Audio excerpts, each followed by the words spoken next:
Uma loira botocada, um viciado em sexo e uma família desajustada entram num bar ou num resort. Bem-vindos ao White Lotus, onde o sol brilha, o mar é cristalino e o vazio existencial abunda. Essa série que está na terceira temporada e já tem promessa de produção para uma quarta e que caiu no gosto popular, ainda que tenha sido aprovada às pressas pela HBO por ser uma solução rápida e barata para ser produzida na pandemia, tem um roteiro acima da média e que retrata uma parte da sociedade, especialmente a alta sociedade ocidental, com honestidade, criatividade e humor negro.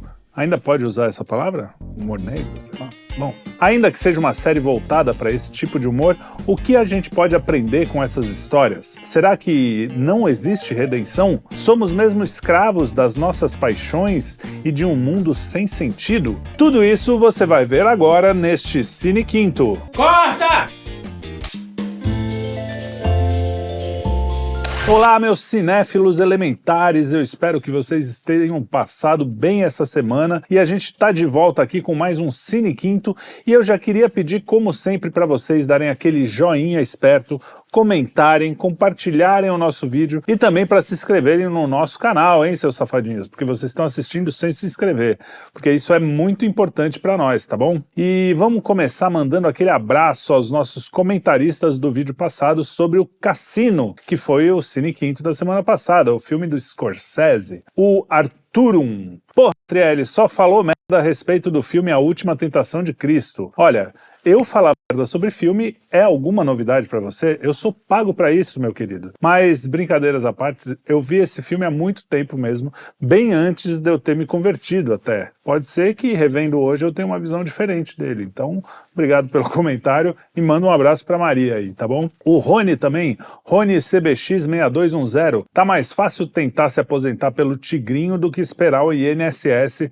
estar inteiro daqui a alguns anos, Do jeito que as coisas andam no INSS, parece que ele é um investimento mais arriscado do que o Tigrinho mesmo, né? Hoje em dia, do jeito que as coisas estão, né? Parece que o Tigrinho tá sendo um melhor negócio. Mas brincadeira, hein, pessoal? Não vão jogar meu Tigrinho porque eu falei isso. Agora chega de enrolação e vamos mergulhar na cadeia de resorts mais doida e mais amada da atualidade, o White Lotus. Mas antes eu devo avisar que este programa contém spoilers, então se você quiser seguir é por sua conta e risco, apesar de que tá bem leve os spoilers aqui, tem muito chão nas temporadas da série, inclusive é uma série que o legal são os diálogos e tal, o spoiler pode estragar um pouquinho, mas nem tanto. Então vamos lá, para começar, eu queria saber quanto é que a assessoria de imprensa desse hotel deve ganhar, né? Deve ser uma fortuna, porque com a quantidade de cadáver que saem desses resorts a cada temporada, né? Todo ano parece ter um monte de cadáver saindo.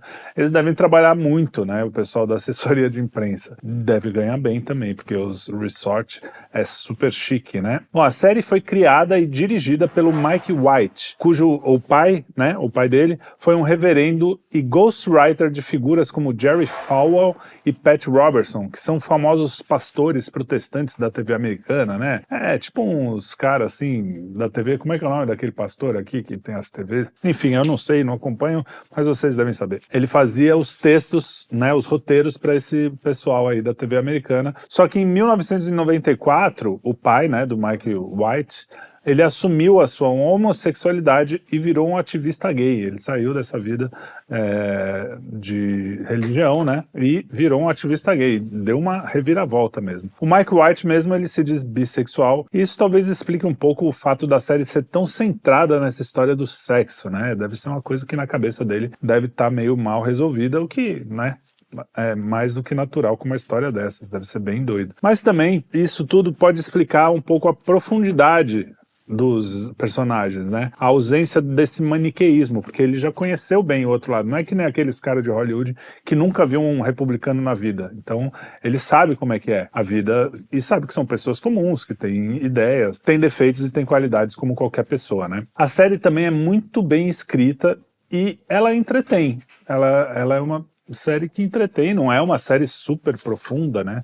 Mas ela é entretenimento. Para quem é muito sensível para assuntos, especialmente assuntos sexuais, assim, também evitem, tá? Mas se você não tem problema com isso, sabe separar as coisas, assistir. Não tem nenhuma cena muito explícita de sexo nem nada, mas na verdade a única cena explícita é o motivo pelo qual tem esse papel higiênico aqui, que quem viu a primeira temporada vai identificar na hora, que é a cena mais icônica, provavelmente, da primeira temporada, talvez de todas as temporadas. Mas não tem nada assim muito... Não é para assistir com o seu filho de 12 anos, mas não tem nada muito exagerado.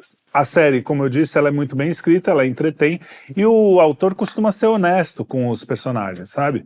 Tirando uma outra minoria que aparecem mais planas, assim, especialmente na primeira temporada, né? A massagista negra e pobre, ela parece ser a única pessoa razoavelmente boa de toda a série, né? Mas isso é meio que corrigido na terceira temporada, em que ela já aparece com muito mais dimensões e bem mais interessante, é uma personagem mais interessante. O Mike White também foi o roteirista de Escola de Rock, né? Não sei se vocês viram, Escola do Rock, é um filme bem legal com Jack Black, e ele faz o papel desse amigo do Jack Black também. Mas nem tudo são flores na sua carreira, tá? Porque ele também foi roteirista do Emoji, o filme, uma das maiores bombas da história da animação recente. Então, né, o cara escreve bem e tal, mas às vezes vacila, né? Como diria o Última, vacila, às vezes vacila. Mas nas 3 temporadas do White Lotus a gente tem uma estrutura bem parecida, né? É um assassinato, inicialmente, ou morte, um corpo, ou vários, no caso da segunda temporada, e um flashback que vai contar como que a gente chegou até ali, né? Isso é uma estrutura muito interessante porque faz você ir construindo a história a cada informação nova. Então você fala, não, então foi esse cara aqui que fez isso. Não, é esse cara que vai morrer. Putz, é esse cara que matou, é esse cara que fez... Então...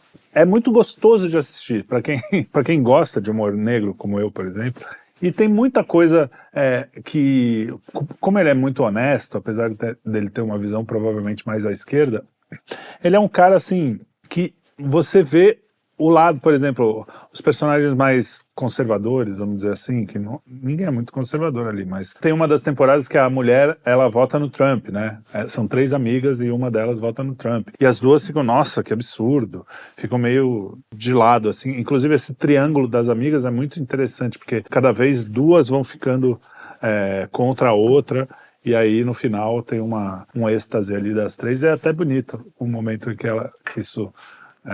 se resolve no final. Essa coisa dele ser honesto, tem muitas vezes as menininhas na primeira temporada, as filhas do casal que tá meio em crise, é um casal também muito, muito rico, a mãe é super bem sucedida, o pai também não é um merda, mas ele é menos bem sucedido que a mãe, tá passando por dificuldades e tal. E os filhos são completamente fora da caixinha, são caras fúteis. E a filha, especialmente, que leva uma amiga, ela é toda metida a ler livros de Nietzsche e não sei o quê, mas aí, apesar da pseudo-profundidade, elas têm aquela cabecinha bem moderninha, ficam tomando droga, não estão nem aí pra nada, só querem saber de sexo, enfim. Tem várias coisas interessantes, né? Quem gosta de livros de mistério, como Sherlock Holmes, Agatha Christie, ou aquele Knives Out, eu não sei como é que é em português, Knives Out, que é um filme bem interessante desse gênero de suspense, assim, de mistério, eu acho que vai gostar desse estilo aí. É com aquele que fez o 007. Entre Facas e Segredos, aqui, a ajuda do Eric, para achar o nome em português. Esse Entre Facas e Segredos eu achei bem divertido também, não é um filme que vai mudar a sua vida, mas é bem esse estilinho, assim, é um pouquinho menos clássico de Agatha Christie e Sherlock Holmes, mas é essa coisa do mistério, o que será que vai acontecer, o que será que aconteceu, na verdade, porque é um flashback, né? Bom, vamos lá então, a primeira temporada se passa no Havaí e temos alguns núcleos de personagens que vão se interligando, né? Uma família, como eu falei, cujos pais estão com um casamento em crise, e os filhos são pessoas mimadas e sem a menor profundidade existencial. Outro núcleo é um casal em lua de mel, tem uma relação bastante doentia, né? O cara é um babaca, bem babaca. A mulher, ela tá lá meio que presa a uma relação que ela... Bom, aí você tem que ver, porque eu também não vou ficar entrando em muito detalhe, né? E, aliás, qual relação não é meio doentia nessa série, né? Apesar a relação do casal é doentia, mas quase todas as relações entre as pessoas nessa série são meio doentias. Tem também um gerente do hotel que tá entrando em colapso mental e físico, e aí justamente entra a cena do papel higiênico aqui, que na verdade indiretamente, a gente ia colocar um cocôzão aqui, mas achei que era um pouco de mau gosto, aí a gente deixou o papel higiênico mesmo. E temos uma bilionária que quer jogar as cinzas da mãe morta em uma cerimônia especial e tal. Aliás, essa personagem volta na segunda temporada e foi vivida brilhantemente pela Jennifer Coolidge, a mãe do Stifler. Sabe quem é o Stifler? É o menino do American Pie. E o fato dela ser mãe desse menino do American Pie quase custou seu papel, que a HBO falou, pô, mas aí todo mundo vê essa mulher como a mãe do Stifler, não vai ter nada a ver, as pessoas não vão. E no final ela acabou ganhando 2 Emmys por White Lotus, e merecidamente, porque é um baita papel, ela é uma das melhores atrizes de todos dos filmes. Aliás, os atores são muito bons, o roteiro é muito bom, os diálogos são muito bons, o visual é deslumbrante, é assim, assustadoramente bonito, muito bem feito, e as músicas também são muito legais. Eu gostei, eu particularmente como trilheiro, né? Eu sou compositor, trabalhei já com cinema, trabalho muito com séries, principalmente de animação e não sei o quê. E a trilha é um negócio que sempre me chama a atenção para o bem e para o mal. Nesse caso, cara, ela foi construída de um jeito tão legal nas 3 temporadas. É uma das melhores trilhas para mim de série dos últimos anos. Muito bacana.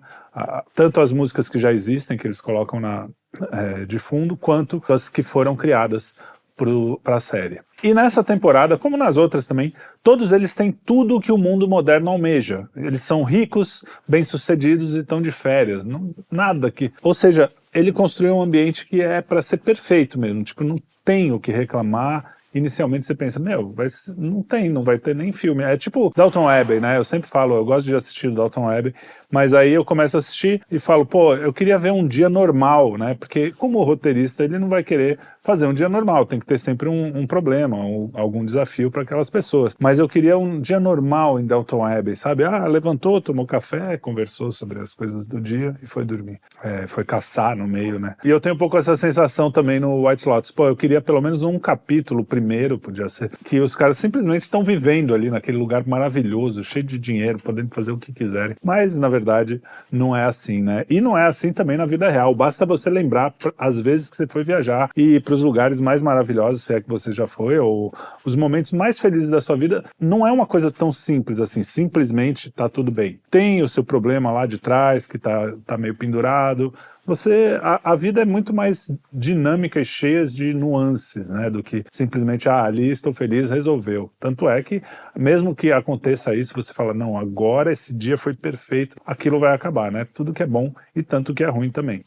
Mas, para eles ali especificamente, nada disso é suficiente, essa perfeição. As suas vidas são absolutamente miseráveis, muito mais do que da maioria das pessoas, aparentemente. Aí a gente vai para a segunda temporada, que se passa na Itália, e os personagens centrais são um par de casais, que eu chamo, né, que são 2 casais, que ficam se comparando o tempo inteiro. Um dos casais é super cabeça e tal, mas não tem aquele fogo do sexo, não sei o quê, porque eles estão sempre pensando em trabalho, a moça é muito séria, ela é até meio chata no começo. E o outro casal é aquele casal super leve, de bem com a vida, que tá só aproveitando, eles são ricos mesmo, eles transam e eles vivem. E aí vai passando tudo isso, você vai vendo que a vida não é bem assim, como sempre. Às vezes você inverte os papéis e fala, não, na verdade aquela mala sem alça até que era mais legal e vice-versa. Enfim, como todo bom roteiro faz isso, né? O outro núcleo são 3 gerações de ítalo-americanos, até me identifiquei ali, porque é o pai, o filho e o neto, que são italianos,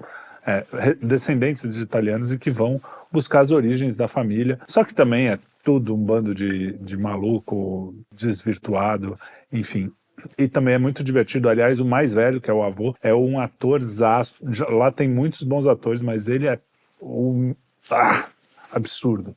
Quanto esse cara é bom ator, é uma naturalidade absurda. E tem excelentes atores também em outros papéis. Tem a própria concierge lá do hotel, que é mó figura, é uma personagem boa, o arco dela é muito legal. Tem o músico do hotel, que também é um tiozão chavequeiro, que, nossa, é muito bom. Tem vários bons personagens. E aí também a gente tem a mesma bilionária da primeira temporada, que é a Tânia, e o seu marido e a sua assistente. O seu marido vai ter um papel depois mais... Aliás, ele já aparece na primeira temporada também, e depois a sua assistente, que também tem um papel fundamental na segunda temporada. Nós temos também 2 prostitutas que acabam sendo contratadas pelo pai dos 3 italianos ali, e aí elas acabam se envolvendo com todo mundo, com o filho também, enfim, é uma bagunça. Aí tem os italianos, velhos picaretas, que são...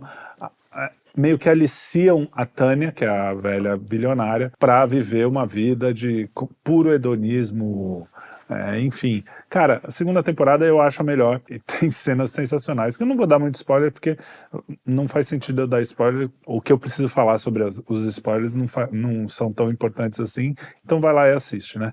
E a terceira temporada, tudo se passa lá na Tailândia e começa com um tiroteio, né? E aí a massagista da primeira temporada, que é aquela negra, que é toda Mary Sue lá da primeira temporada, ela na verdade retorna com seu filho, e aí ela fica muito mais profunda, né? Temos também uma família inteira, que é a família Ratcliffe, que é o pai e a mãe totalmente dopada de remédio. O pai fez uma picaretagem, está sendo descoberto e eles estão completamente isolados. Ninguém sabe, mas eles vão perder toda a fortuna. Tem o filho playboy, que é um babaca, é o mesmo papel do babaca da primeira temporada, mas é outro tipo de babaca. Tem um filho bonzinho, meio tonto, e uma filha toda espiritualizada, que é ela que leva todo mundo para Tailândia, porque ela vai para um retiro espiritual, fazer a tese de mestrado dela com o guru lá do lugar e tal. E aí temos 3 amigas loiras, que é o que eu falei logo no começo. Também temos um casal que é um homem fechadão, assim, meio mal encarado, tá sempre de mau humor, fumando, véão, tudo chato. E uma menininha muito jovem que namora esse cara. Ela é até meio feiozinha, é uma bonitinha feiosa, muito engraçado isso. E aí temos ainda a Chloe, que é uma francesa, meio... não se sabe direito se ela já foi prostituta ou não. E o Greg, que é o ex-marido da Tânia. Ex-marido porque, aí eu não vou dar esse spoiler, na segunda temporada ele não é. Ele acaba não sendo mais marido da Tânia. E aí temos também o segurança do resort. Tem várias historinhas, até algumas acabam não muito bem elaboradas no final. Aliás, a terceira temporada tem vários furos, assim, de roteiro mesmo. Parece que foi mais preguiçosa, no sentido de que o cara resolve umas coisas meio assim, resolve aí. Parece que foi uma coisa meio, vamos resolver aí. Mas, ainda assim, vale a pena, porque o caminho que ele chega até o último capítulo é animal, assim, o jeito que eles colocam as coisas, o jeito que a história vai se desenvolvendo. Aí tem o Russo, que é um cara que veio da Rússia e é um massagista lá do resort, que se envolve com uma das 3 mulheres lá. Tem a dona do resort, que é uma tailandesa exuberante, que já foi atriz, enfim. Tem várias coisas interessantes. Mas por que eu não vou ficar falando de cada temporada, cada detalhe, senão a gente não sai nunca mais aqui. Eu vou pegar agora o que as 3 temporadas têm em comum, né? Que são aquelas pessoas todas têm tudo que o dinheiro pode comprar, mas o que chama a atenção é justamente a ausência, o que não está ali, né? Na minha opinião, tem um problema ali nesse filme, que é um problema comum em filmes modernos, né? Que é ver apenas uma face do mundo moderno, né? Que é a mais evidente. As pessoas estão sem rumo, sem sentido. E quando a gente perde o transcendente, a gente também perde uma parte do mundo e uma parte importante da vida mesmo, né? E quando a gente não tem essa dimensão, a gente enxerga um mundo achatado, totalmente sem sentido. O problema é que essa parece ser a visão do escritor e do diretor. Então, ele não nos oferece uma porta de saída, sabe? É mais ou menos como os filmes do Scorsese, que eu falei antes. No do Scorsese ainda tem a questão de... é menos cínico, vamos dizer assim, porque o que eles ganham, né? A pessoa que vive no pecado, ela ganha como resultado muita tristeza, muita... de violência, não sei o quê. Nesse caso, tem vezes que o cara sai meio cínico, assim, eu não perdi, mas também não ganhei. Tem os caras que são os filhos da mãe que acabam se dando bem. Parece que não tem redenção, né? A gente pode esse tipo de filme pode gerar um certo niilismo na nossa alma também, né? E eu falo isso de cadeira, como fã do Woody Allen, eu acreditava naquela visão de mundo, de que as coisas acabam aqui, isso aqui é meio sem sentido mesmo, Deus se existe, ele tem um certo senso de humor e quando acabar vai acabar tudo, e aquilo me deixava angustiado até, né? Mas o problema não estão nesses filmes, não estão neles, elas estão na gente, que não enxerga um pouco além, porque quando hoje, com a minha visão, assistindo esses filmes, eles não me fazem tão mal assim, porque eu não acabo tão deprimido, porque eu falo assim, tá bom, isso aí é um retrato, um recorte de uma realidade de pessoas que vivem uma vida vazia, mas a minha vida não precisa ser vazia, né? o que aqueles autores estão pintando são um quadro real, né, que toda arte tem uma realidade, às vezes ela é uma realidade até ampliada. Eu não acho que a ficção é sempre fictícia. Eu acho que a ficção, muitas vezes, ela mostra uma realidade além do que a gente consegue enxergar. Mas, enfim, isso é outro assunto. Esse quadro real que eles estão pintando, ele acontece mesmo no mundo, né? Então, que nem esse filme que ganhou o Oscar agora, o Anora, né? Que é um filme ok, assim, tudo bem, mas ele realmente pinta, principalmente na primeira parte, antes de virar um pastelão, pinta um retrato, um quadro que existe na realidade, né? Que é esse hedonismo, essa coisa de, é uma prostituta, é normal, isso não vai fazer nada. Não tem a esfera da alma, da experiência espiritual que ela está tendo ali naquela vida, né? E a mesma coisa acontece nesses filmes. A questão é que hoje eu sei que aquele é um recorte dessa realidade muito maior. E como Hollywood não é mais capaz de produzir filmes com outras visões mais profundas, e isso vem acontecendo desde os anos 70 e foi ficando cada vez mais rasa e estreita, né, essa visão de mundo hollywoodiana, né, porque mesmo nos anos 70 ainda tinha alguma largura e alguma profundidade, ela foi se estreitando assim, né. Então as pessoas acabam acreditando que aquele problema real que eles estão retratando é a realidade em si. Então não é à toa que filmes bem menos interessantes artisticamente falando, tá? Não estou dizendo que eles não são interessantes, ao contrário, mas eles não são tão artisticamente sofisticados, mas tem uma mensagem verdadeira, como a gente já falou aqui, O Rei dos Reis, o The Chosen, ela tem uma mensagem tão mais profunda e mais verdadeira, mesmo sendo tecnicamente menos bem produzido, mais mal, né, mais tosquinho assim, eles têm sido um sucesso de bilheteria, porque estão falando algo maior, além dessa vidinha entre, né, essa vida hollywoodiana, materialista e rasa. Então, White Lotus é divertido e entretém, mas a gente, como indivíduo, a gente está se alimentando, se a gente ficar se alimentando só desse tipo de conteúdo, o niilismo e o desespero vão tomar conta. E aí não é legal, né? O mundo não é aquilo, e aquilo, apesar de estar contido no mundo, não é exatamente a realidade. Então, eu, por exemplo, conheço famílias muito bem-sucedidas economicamente, aliás, muito ricas, que são profundamente preocupadas em preencher suas vidas de sentido. E eu conheci pobres canalhas, eu conheci ricos canalhas, eu conheci porteiro de prédio santo, eu conheci dono de empresa santo. Então, assim, esse maniqueísmo que acaba ficando no fundo ali do White Lotus é meio pobrinho, né? O que eu sei é que, no fundo, a grande maioria das pessoas está tentando ser um pouquinho melhor do que já foi. As pessoas estão tentando fazer o seu melhor. A sociedade está cheia de psicopata, de gente maluca e que até enlouqueceu por causa dessa vida que a gente vive, mas a grande maioria das pessoas são pessoas que estão tentando fazer algo de bom, mesmo aquelas que discordam completamente de você ideologicamente. Às vezes, como ela enxerga aquilo é como ela está vendo o jeito de melhorar a vida, e às vezes, né, por uma pobreza de espírito, uma pobreza de profundidade, seja de maturidade ou de qualquer coisa assim, acaba escolhendo um lado mais mesquinho, vamos dizer assim. Até porque quando uma sociedade se desvirtua, e a mídia, né, que eu acho que o grande problema são os meios de comunicação e a arte, bombardeando essa sociedade desvirtuada, não como algo a ser criticado, mas como algo até a ser inspiracional, né? Tipo, não, mas você tem que mesmo ser rico, ganhar dinheiro e fazer tudo que o seu desejo manda, porque você se sacrificar é uma coisa feia, uma coisa ruim, uma coisa... Então, assim, esse tipo de sociedade faz com que mais gente se desvirtue mesmo, né? Por isso que o norte é importante para você, para mim.